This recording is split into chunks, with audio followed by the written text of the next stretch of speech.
হরে কৃষ্ণ।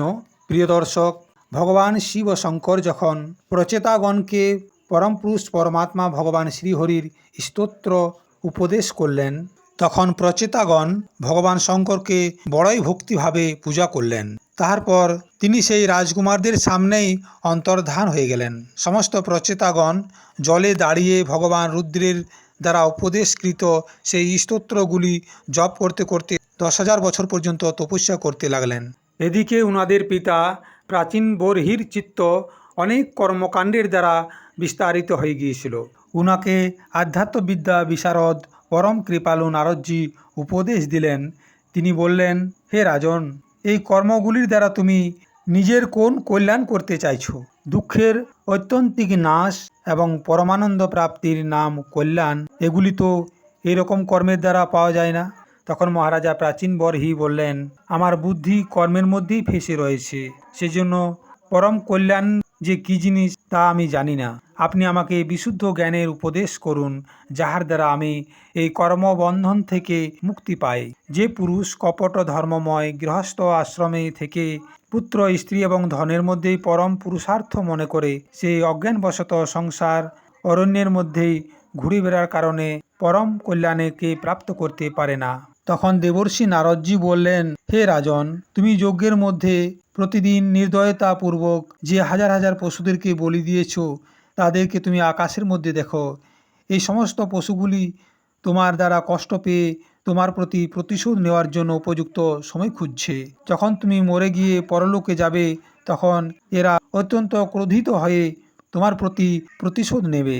এখন আমি তোমাকে একটা প্রাচীন উপাখ্যান শোনাচ্ছি। এই উপাখ্যানটি তুমি সাবধানপূর্বক শ্রবণ করো। এই উপাখ্যানের বিষয়বস্তু হল, পুরঞ্জন নামে একজন রাজা ছিলেন। উনার চরিত্র বর্ণন। হে রাজন, প্রাচীনকালে পুরঞ্জন নামে একজন বড় যশস্বী রাজা ছিলেন। উনার নাম ছিল পুরঞ্জন। উনার অভিজ্ঞাত নামক একজন বন্ধু ছিল। কেউই উনার চেষ্টাকে বুঝতে পারতেন না। রাজা পুরঞ্জন নিজের থাকার জন্য উপযুক্ত স্থান খুঁজতে খুঁজতে সমস্ত পৃথিবীকে ঘুরে নিলেন। তবুও তিনি যখন নিজের উপযুক্ত স্থান খুঁজে পেলেন না, তখন তিনি অত্যন্ত উদাস হয়ে গেলেন। উনার নানা ধরনের ভোগ করার লালসা ছিল। সেগুলিকে ভোগ করার জন্য তিনি সংসারের যতগুলি নগর দেখছিলেন, তাহার মধ্যে কোনোটি উনার ঠিক লাগছিল না। একদিন তিনি হিমালয়ের দক্ষিণ তটবর্তী শিখরের উপরে কর্মভূমি ভারতখণ্ডের মধ্যে 9টি দ্বারযুক্ত একটি নগর দেখতে পেলেন। এই নগরটি সমস্ত প্রকার সুলক্ষণ দ্বারা সম্পন্ন ছিল। চারিদিকেই ফুল ফলের বাগান, জলাশয় ইত্যাদি মনোরম দৃশ্য ছিল। তাই এটি অত্যন্ত সুশোভিত ছিল। ওখানের বন্য পশুগুলিও মুনিজনদের মতো অহিংসা আদি ব্রতগুলির পালন করত। সেজন্য সেখানে কারো কোনো কষ্ট ছিল না। সেখানে বারবার কোকিলের কুহু কুহু ধ্বনি শোনা যেত। তারা যেন বনের মধ্যে বিশ্রাম করার জন্য সবাইকে ডাকত। রাজা পুরঞ্জন সেই অদ্ভুত বনের মধ্যে ঘুরতে ঘুরতে একজন সুন্দরী কন্যাকে আসতে দেখলেন, যাহা হঠাৎ এসে গেল। ওর সাথে 10 জন সেবক ছিল, যার মধ্যে প্রত্যেক শত শত নায়িকাগণের স্বামী ছিল। এক ফণাযুক্ত সাপ তার দ্বারপাল ছিল, আর সেই তাকে চারিদিক থেকে রক্ষা করছিল। সেই সুন্দরী অত্যন্ত সাদাসিধা স্বভাবের ছিল। সে বিবাহের জন্য শ্রেষ্ঠ পুরুষের খোঁজ করছিল। তার দাঁত, নাক, কপাল, মুখ অত্যন্ত সুন্দর ছিল। ওর কানের গয়নাগুলি ঝিলমিল করছিল। ওর গায়ের রং ছিল শ্যাওলা। হলুদ রঙের শাড়ি পরে ওকে খুব সুন্দর দেখাচ্ছিল। আর পথ চলার সময় তার পায়ের নুপুরের দ্বারা ঝনঝন করে শব্দ হচ্ছিল। আর স্তনব্যঞ্জিত কৈশরৌ সমবৃত্ত নিরন্তরৌ বস্ত্রান্তেন নিগুহন্তিং ব্রীডয়া গজগামিনীম। এই শ্লোকটির মাধ্যমে কন্যাটির বক্ষস্থলের বর্ণনা করা হয়েছে। তাহার প্রেমের দ্বারা আকর্ষিত হয়ে প্রেমপূর্ণ তিরছি চিতবনের বাণে ঘায়ের হয়ে বীর পুরঞ্জন লজ্জাযুক্ত হাসি মুখে সুন্দরীকে বললেন, দেবী কমলদল লোচনে, তুমি আমাকে বলো, তুমি কে? তুমি কাহার কন্যা? হে সাধ্বী, এই সময় তুমি কোথা থেকে আসছো? এই পুরীর কাছে তুমি কি করতে চাইছো? তোমার সঙ্গে এই 11তম মহান সুরবীর দ্বারা সঞ্চালিত যে 10 জন সেবক রয়েছে আর সহেলিগণ রয়েছে, তোমার আগে আগে যে সাপটি চলছে এরা কারা? হে সুন্দরী, তুমি সাক্ষাৎ লজ্জাদেবী হও অথবা উমা রমা বা কোনো ব্রাহ্মণী হও, এখানে এই বনের মধ্যে তুমি কি তোমার পতিদেবীকে খুঁজছ? যদি তুমি কমলা দেবী হও তাহলে তোমার হাতের ক্রীড়াকমলগুলি কোথায় পড়ে গিয়েছে? আমার মনে হয় তুমি এগুলির মধ্যে কোনোটাই নয়, কেননা তোমার চরণগুলি পৃথিবীকে স্পর্শ করছে। আচ্ছা, যদি তুমি কোনো মানবী হও তাহলে লক্ষ্মীজি যেমন ভগবান বিষ্ণুর সঙ্গে বৈকুণ্ঠকে শোভা বৃদ্ধি করে, সেরকম তুমি আমার সঙ্গে এই শ্রেষ্ঠ পুরীকে অলঙ্কৃত করো। দেখো, আমি বড়ই বীর এবং পরাক্রমী, কিন্তু আজ তোমার কটাক্ষগুলির দ্বারা আমার মনকে বেকাবু করে দিয়েছে। তোমার হাসি মুখের দ্বারা সংকেত পেয়ে এই শক্তিশালী কামদেব আমাকে পীড়িত করছে। সেই জন্য হে সুন্দরী, এখন তোমার আমার প্রতি কৃপা করা উচিত। হে সুন্দরী, তুমি লজ্জায় আমাকে মুখটি দেখাচ্ছ না কেন? একটু মাথা উঁচু করে তোমার সেই সুন্দর মুখটি আমায় দর্শন করাও। দেবর্ষি নারদ রাজা প্রাচীন বরহিকে আরও বললেন। যখন রাজা পুরঞ্জন ধৈর্যহীন হয়ে এরকম বলতে লাগলো, তখন সেই সুন্দরী হাসতে হাসতে রাজাকে অনুমোদন করলেন। সেও রাজাকে দেখে মোহিত হয়ে গিয়েছিল। যখন রাজা পুরঞ্জন অধৈর্য হয়ে এইরকম যাচনা করলেন, তখন সেই কন্যাটিও হাসতে হাসতে এটার অনুমোদন করল। সেও রাজাকে দেখে মোহিত হয়ে গিয়েছিল। সেই কন্যাটি বলল, হে নরশ্রেষ্ঠ, আমরা নিজের সৃষ্টিকর্তাকে ঠিকমতো জানি না, আর আমরা একজন অপরজনের গোত্রও জানি না। আজ আমরা সব এই পুরীতে বাস করি, এছাড়া আমি আর অন্য কিছু জানি না। আমি এটাও জানি না যে আমাদের থাকার জন্য এই ভবনটি কে নির্মাণ করেছে।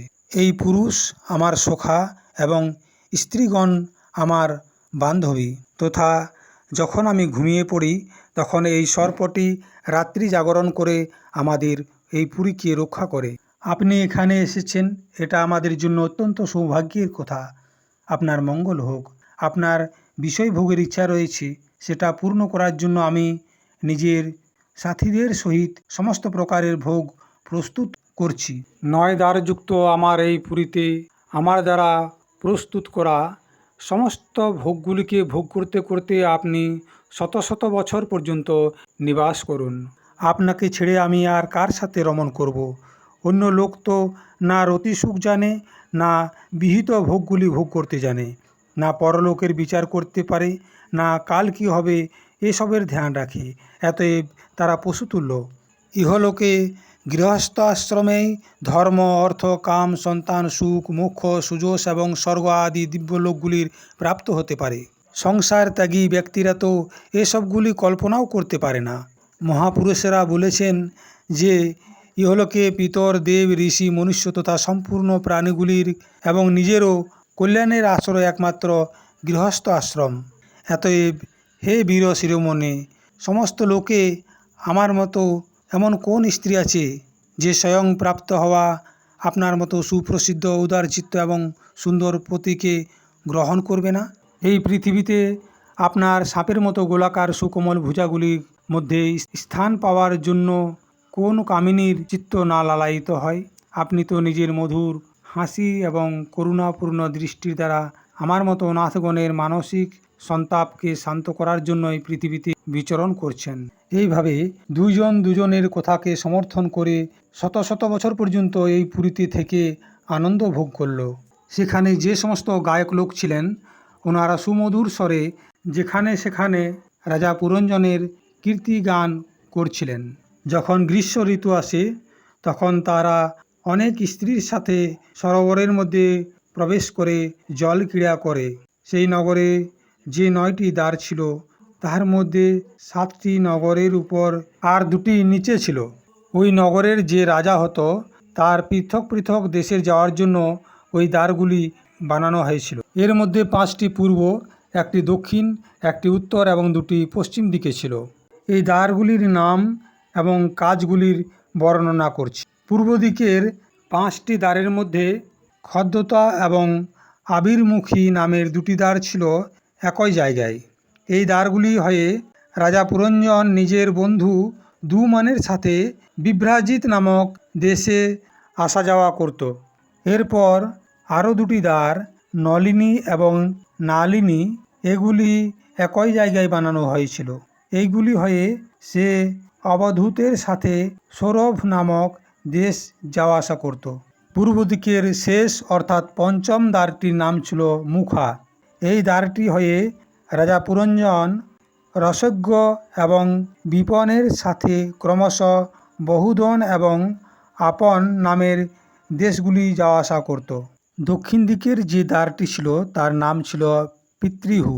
এই দ্বার দিয়ে রাজা পুরঞ্জন শ্রুতধরের সঙ্গে দক্ষিণ পাঞ্চাল দেশে যাওয়া আসা করত। উত্তর দিকের যে দ্বারটি ছিল তার নাম ছিল দেবহু। এর মাধ্যমে সে শ্রুতধরের সঙ্গে উত্তর পাঞ্চাল দেশের সঙ্গে যাওয়া আসা করত। পশ্চিম দিকের যে দুটি দ্বার ছিল তার মধ্যে একটার নাম ছিল আসুরি। এটি হয়ে রাজা পুরঞ্জন দুর্দমের সাথে গ্রামক দেশে যাওয়া আসা করত, তথা পশ্চিম দিকের শেষ দ্বারটির নাম ছিল নিরীতি। এর দ্বারা লুব্ধকের সাথে সে বেইসস নামের একটি দেশ ছিল, সেই দেশে যাওয়া আসা করত। এই নগরে দুজন অন্ধ মানুষ বাস করত। এদের একজনের নাম ছিল নির্বাক এবং দ্বিতীয়জনটির নাম ছিল পেশস্কৃত। রাজা পুরঞ্জন সচক্ষ হওয়া সত্ত্বেও এই দুজন অন্ধর সাথে যেখানে সেখানে যাওয়া আসা করত এবং সব ধরনের কার্যগুলি করত। যখন কোনো সময় নিজের প্রধান সেবক বিশুচিনের সাথে অন্তঃপুরে যেত, তখন তাহার স্ত্রী এবং পুত্রগুলির কারণে উৎপন্ন হতো মোহ, প্রশংসা এবং হর্ষ, আর এই বিকারগুলির অনুভব হতো। উহার চিত্ত বিভিন্ন ধরনের কর্মগুলির মধ্যেই ফেসেছিল। কর্মমোহ হওয়ার কারণে সে মূঢ় রমণীর দ্বারা ঠকে গিয়েছিল। রানীও তাকে দিয়ে অনেক কাজ করাতো, আর সে কাজগুলি করত। যখন রানী মদ্যপান করত তখন সেও মদ্যপান করত এবং মাতাল হয়ে যেত। যখন সে ভোজন করত তখন তার দেখে দেখে সেও ভোজন করত।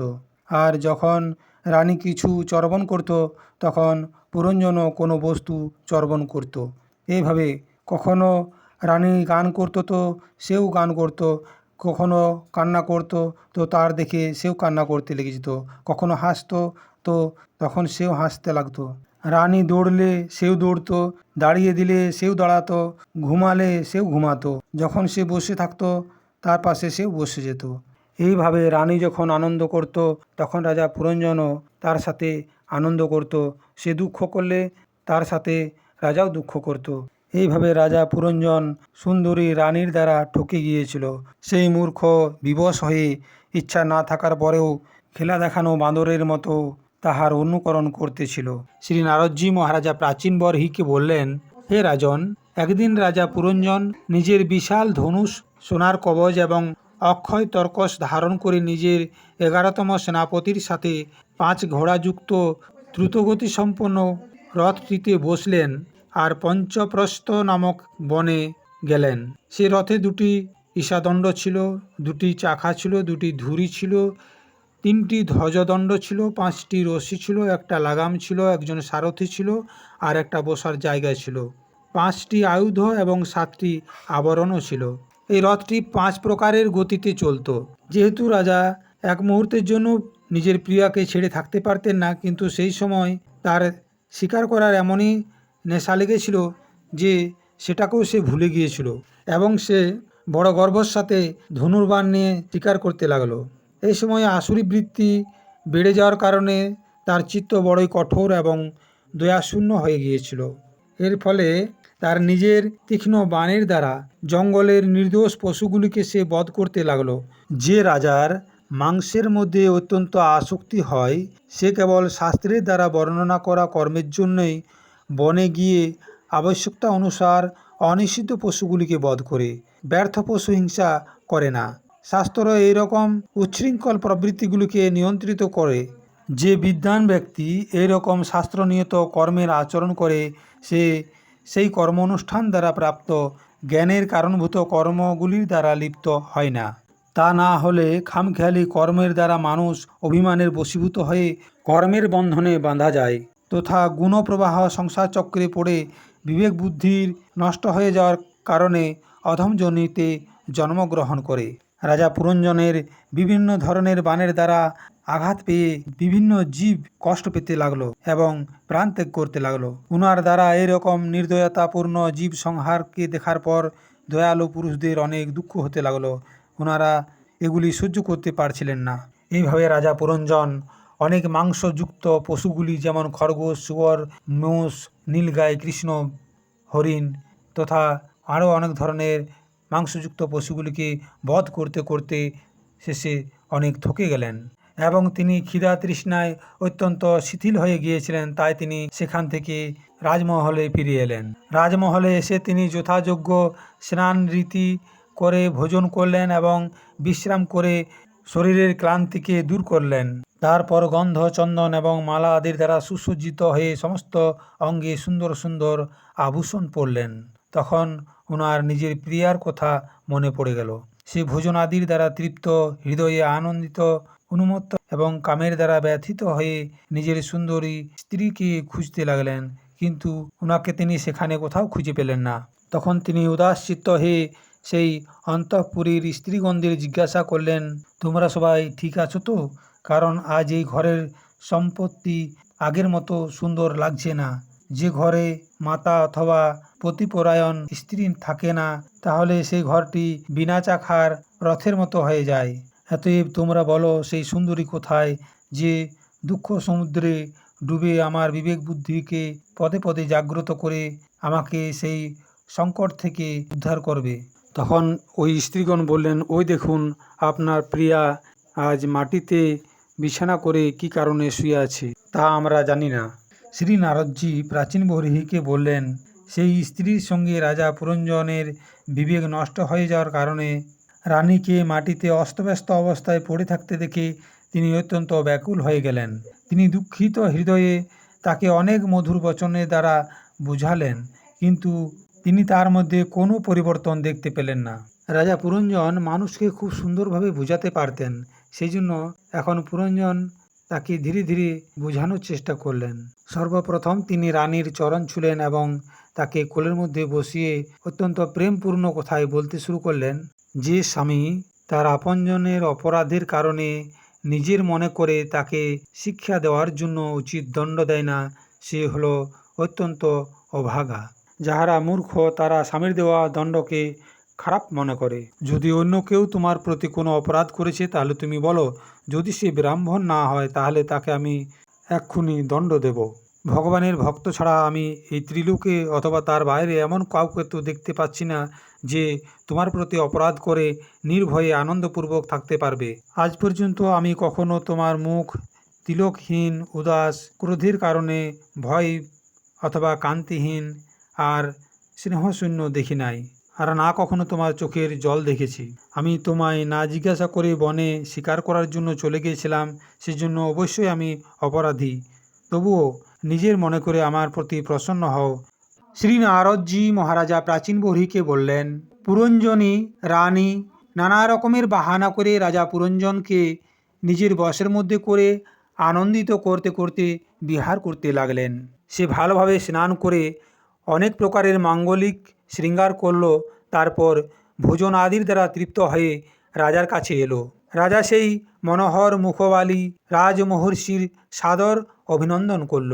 পুরঞ্জনী রানী রাজার আলিঙ্গন করল এবং রাজার কাছে এসে গলা মিলালো। তারপর নির্জন জায়গায় মনের অনুকূল রহস্যের কথাগুলি বলতে বলতে সে এমনই মোহিত হয়ে গেল যে কখন দিন আর কখন রাত সেটা পর্যন্ত সে বুঝতে পারছিল না। রাজা পুরঞ্জন তার প্রিয়ার কোলে মাথা রেখে মহামূল্য শয্যার উপর পড়ে থাকত। সেই সুন্দরী নারীকেই সে জীবনের পরম ফল মনে করত। অজ্ঞানের দ্বারা ঢাকা থাকার কারণে আত্মা এবং পরমাত্মার কোনো জ্ঞানই তার ছিল না। এইভাবে কামাতুরভাবে সেই রানীর সাথে বিহার করতে করতে রাজা পুরঞ্জনের জীবনের অর্ধেক সময় পেরিয়ে গেল।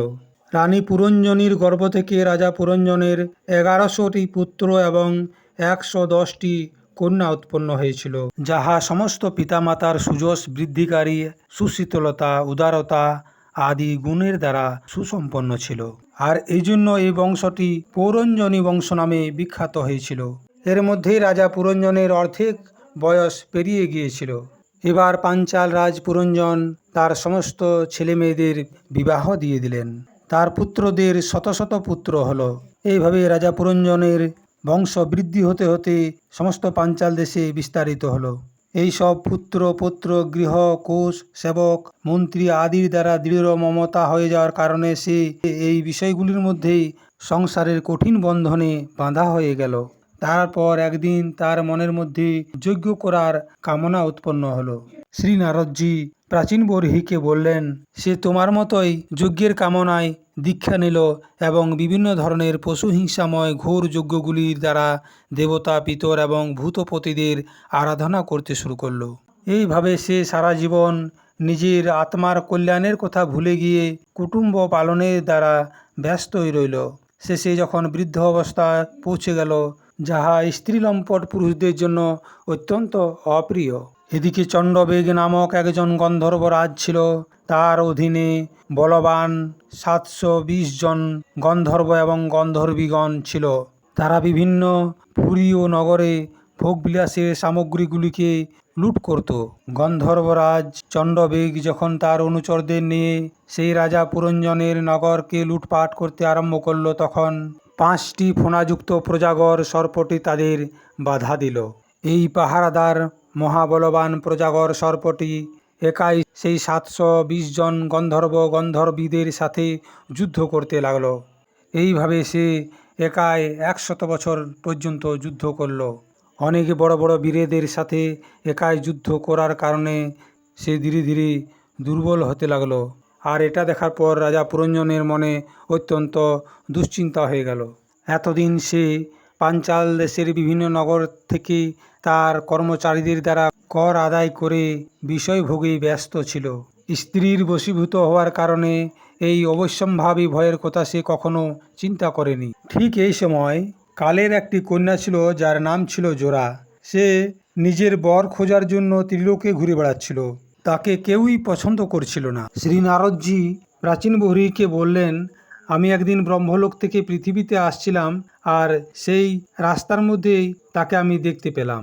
আমি একজন নৈষ্ঠিক ব্রহ্মচারী এটা জানার পরেও সে কামাতুর হওয়ার কারণে আমাকেই বর হিসাবে পেতে চাইল, কিন্তু আমি তার প্রার্থনাকে স্বীকার করলাম না। তখন সে অত্যন্ত কুপিত হয়ে আমাকে অভিশপ্ত করল।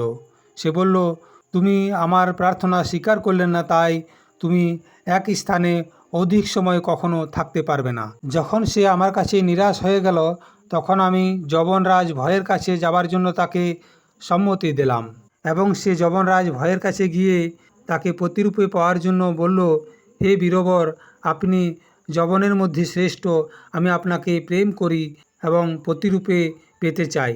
আপনার প্রতি উৎপন্ন জীবগণের সংকল্প কখনো ব্যর্থ হয় না। যে ব্যক্তি শাস্ত্রের দৃষ্টিতে দেওয়ার যোগ্য বস্তুকে দান করে না আর অধিকারী হওয়া সত্ত্বেও এরকম দান গ্রহণ করে না, এই দুটি মূর্খের কাজ। এতএব শোচনীয়। এখন আমি আপনার সেবার জন্য উপস্থিত হয়েছি, আপনি আমাকে স্বীকার করে অনুগৃহীত করুন। পুরুষের সবথেকে বড় ধর্ম দীনজনে দয়া করা। কালকন্যার মুখে এইরকম কথা শোনার পর যবনরাজ বিধাতার একটি গুপ্ত কার্য করার ইচ্ছা তৈরি হলো। তখন সে হাসতে হাসতে তাকে বলল, আমি যোগদৃষ্টির দ্বারা দেখার পর তোর জন্য একটা উপযুক্ত স্বামী খুঁজে পেয়েছি। তুই সবার অনিষ্টকারী, সেই জন্য তোকে কেউ পছন্দ করে না, আর তাই তোকে অস্বীকার করে। অতএব এই কর্মজনিত লোকে তুই অলক্ষিত হয়ে বলাৎ ভোগ কর। তুই আমার সেনাদের নিয়ে যা। এই সেনাদের সহায়তায় তুই সবাইকে বধ করতে পারবি। কেউ তোর সঙ্গে যুদ্ধ করতে পারবে না। আমার প্রজ্জোয়ার নামে একটি ভাই রয়েছে, সেই সাথে তুইও আমার বোন হয়ে যা, আর আমরা 2 ভাই ও 1 বোন একসাথে অব্যক্ত গতিতে ভয়ঙ্কর সেনাদের নিয়ে সমস্ত লোকে বিচরণ করব। শ্রী নারদজি বললেন, ভয় নামক যবনরাজ তার ভাই এবং কালকন্যার সাথে পৃথিবীর সর্বত্র বিচরণ করতে লাগলো। তারা পৃথিবীর বিভিন্ন জায়গা লুটপাট করতে করতে রাজা পুরঞ্জনের পুরীতে এসে উপস্থিত হলো। তারপর তারা পৃথিবীর সমস্ত প্রকারের সুখ সামগ্রী দ্বারা সম্পন্ন সেই পুরঞ্জনের পুরীকে চারিদিক থেকে ঘিরে ফেলল। সেই পুরীর চারিদিকের বিভিন্ন দ্বারের মধ্যে প্রবেশ করে তারা বিধ্বংস করতে লাগলো। এই সমস্ত কিছু দেখার পরেও রাজা পুরঞ্জনের কিছু করার ছিল না।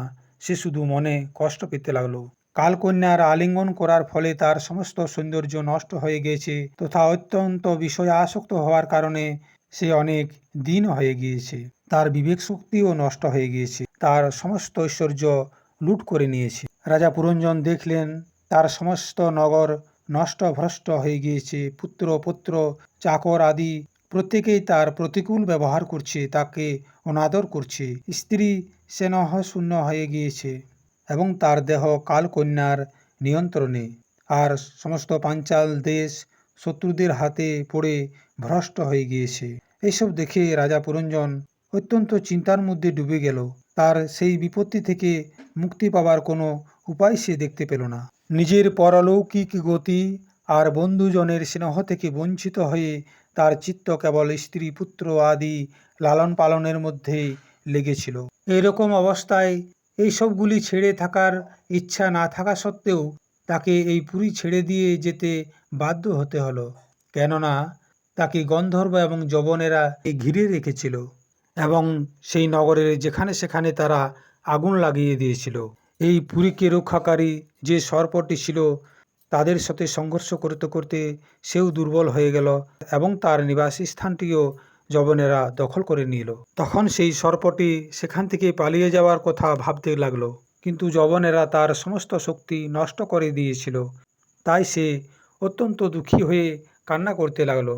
গৃহ এবং স্ত্রী মোহে আসক্ত বুদ্ধিহীন রাজা পুরঞ্জনের যখন এইসব সমস্ত কিছু ছেড়ে যাওয়ার সময় উপস্থিত হলো, তখন সে নিজের পুত্রী পুত্র পৌত্র পুত্রবধূ জামাই চাকর ঘর ধন তথা অন্যান্য যে সমস্ত পদার্থগুলির উপর তার মায়া ছিল সেই সমস্তগুলির জন্য সে চিন্তা করতে লাগলো। সে ভাবতে লাগলো, হায় হায়, আমার স্ত্রীর এত বড় গৃহস্থ রয়েছে, যখন আমি পরলোকে চলে যাব তখন সে অসহায় হয়ে কিভাবে এসবগুলি পরিচালনা করবে। আমি খাবার না খেলে যে খাবার খেত না, আমি স্নান না করলে যে স্নান করতো না, যে সর্বদাই আমার সেবায় তৎপর ছিল, যখন আমি অন্য দেশে চলে যেতাম তখন সে বিরহ অবস্থা হয়ে শুকিয়ে কাটার মতো হয়ে যেত। আমি চলে যাওয়ার পর একমাত্র আমার উপর নির্ভরশীল এই পুত্র পুত্রী এরা কিভাবে জীবন ধারণ করবে? এদের অবস্থা তো মাঝ সমুদ্রে নৌকো ডুবে যাওয়ার মতো হয়ে যাবে।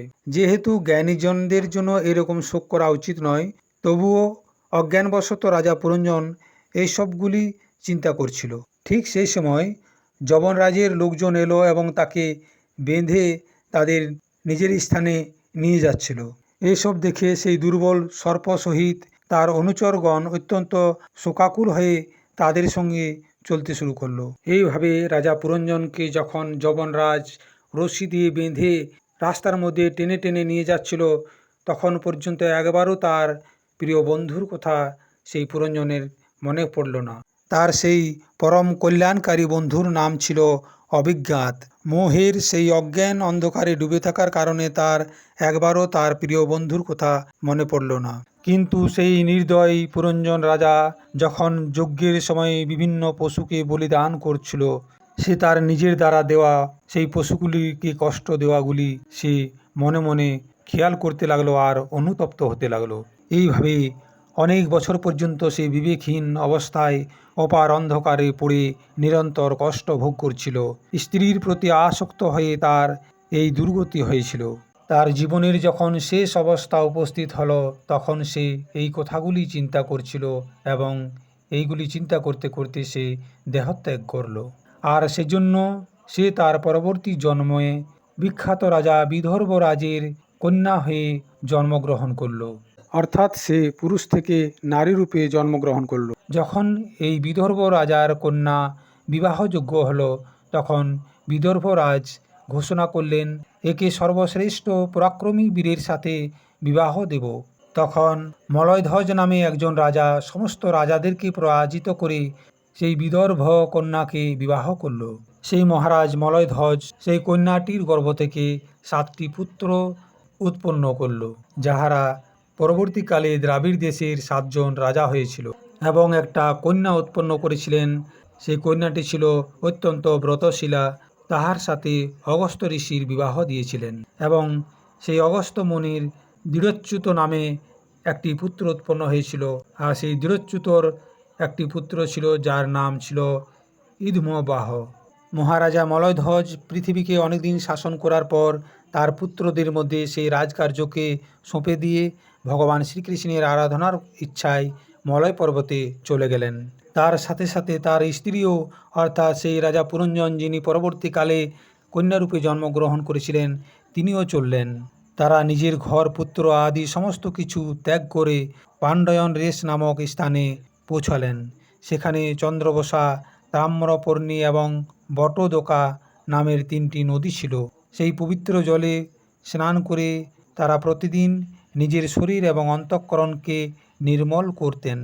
সেখানে থেকে ওনারা কন্দ, বীজ, মূল, ফল, পুষ্প, পাতা, ঘাস, জল ইত্যাদি খেয়ে জীবন নির্বাহ করছিল এবং কঠোর তপস্যা করছিল।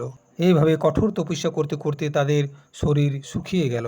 রাজা মলয়ধ্বজ সর্বত্র সমদৃষ্টি রেখে শীত, উষ্ণ, বর্ষা, বায়ু, ক্ষিধা, তৃষ্ণা, প্রিয় অপ্রিয়, সুখ দুঃখ সমস্ত প্রকার ইন্দ্রগুলিকে জয় করল।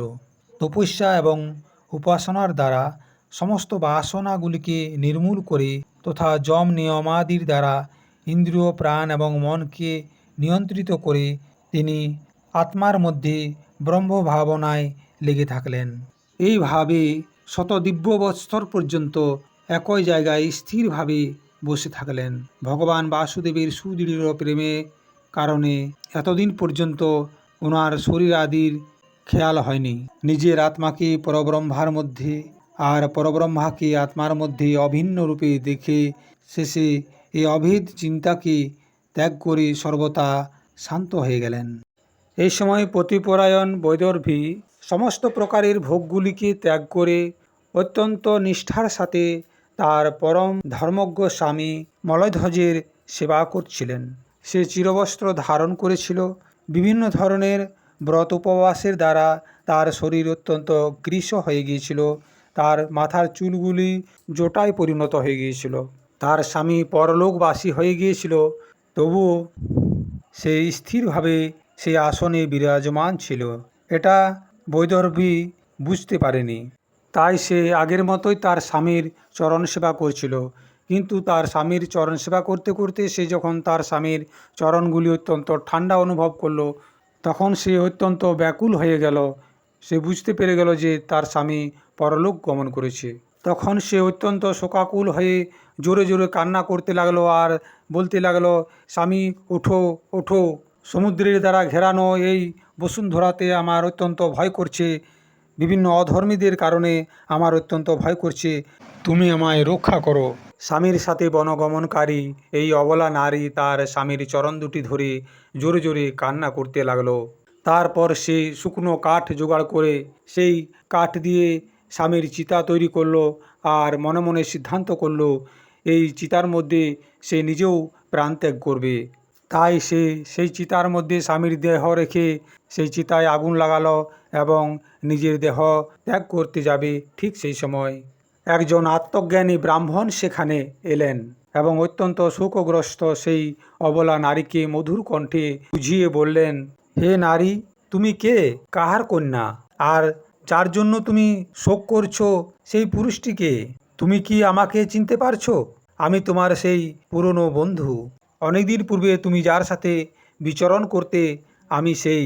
তোমার কি মনে পড়ছে না, তোমার একজন বন্ধু ছিল যার নাম ছিল অভিজ্ঞাত? তুমি এই পৃথিবীকে ভোগ করার ইচ্ছায় ভোগের নিবাস স্থান খুঁজতে খুঁজতে আমাকে ছেড়ে চলে গিয়েছিলে। এক সময় তুমি এবং আমরা দুজন পরম মিত্র ছিলাম আর মানস সরোবরে হংসরূপে নিবাস করতাম। আমরা হাজার হাজার বছর পর্যন্ত সেখানেই নিবাস করতাম। তুমি বিষয় ভোগের ইচ্ছায় আমাকে ছেড়ে এই পৃথিবীতে চলে এলে আর এখানে এসে তুমি ঘুরতে ঘুরতে সুন্দরী নারীর দ্বারা নির্মিত একটা স্থান দেখতে পেলে, যেখানে 5টি বাগান, 9টি দরজা, একটা দ্বারপাল, 3টি পরকৌঠা, 6টি বৈশ্যকুল আর 5টি বাজার ছিল। সেগুলি 5 উপাদান দ্বারা নির্মিত ছিল আর যার মালিক ছিল একজন স্ত্রী। এর অর্থ হলো ইন্দ্রিয়গুলির 5টি বিষয় ছিল 5টি বাগান, 9টি ছিদ্রদ্বার ছিল 9টি ইন্দ্রিয়, তেজ, জল এবং অন্ন এই 3টি ছিল 3 পরকৌঠা, মন এবং 5টি ইন্দ্রিয় ছিল 6 বৈশ্যকুল। ক্রিয়াশক্তিরূপ কর্মেন্দ্রিয়গুলি ছিল বাজার। পঞ্চভূতই ছিল এর উপাদান কারণ। বুদ্ধিশক্তি ছিল তাহার স্বামী। এই নগর এমনই ছিল যার মধ্যে প্রবেশ করার পর পুরুষ জ্ঞানশূন্য হয়ে যায়, নিজের স্বরূপকে সম্পূর্ণ ভুলে যায়। সেই নগরের মালিক একজন নারী, আর সেই নারীর ফাঁদে পড়ে তার সাথে বিহার করতে করতে তুমি তোমার নিজের স্বরূপকে ভুলে গেলে, আর তার সঙ্গে থাকার কারণেই তোমার এই দুর্দশা হলো। না তো তুমি বিদর্ভ রাজার কন্যা, আর না তোমার বীর ও মলধ্বজ হলো স্বামী। এর আগের জন্মে তুমি একজন পুরুষ ছিলে, আর এখন তুমি একজন সতী স্ত্রী মনে করছো। এই সবই হলো আমার দ্বারা উৎপন্ন মায়া। বাস্তবে তুমি পুরুষও নও, স্ত্রীও নও। আমরা দুজনেই হলাম হংস। আমাদের যে বাস্তবিক স্বরূপ রয়েছে সেটি তুমি খেয়াল করো। আমরা দুজনেই অভিন্ন, কেউ কারো থেকে আলাদা নয়। তুমি বিচার করে দেখো, আমি যে, তুমিও সেই। যারা জ্ঞানী পুরুষ তারা আমাদের মধ্যে এতটুকু কোনো বিভেদ দেখতে পায় না। এইভাবে যখন ঈশ্বররূপ হংস জীবরূপ মানসরোবরের হংসকে সাবধান করল, তখন সে নিজের স্বরূপে ফিরে এলো এবং সম্পূর্ণ আত্মজ্ঞান প্রাপ্ত করল। এই কাহিনীটি শ্রী নারদজি প্রাচীন বরহিকে শোনানোর পর বললেন, আমি তোমাকে পরোক্ষ রূপে এই আত্মজ্ঞানের দিগদর্শন করালাম, কেননা জগৎকর্তা জগদীশ্বরকে পরোক্ষ বর্ণন সব থেকে বেশি ভালো লাগে।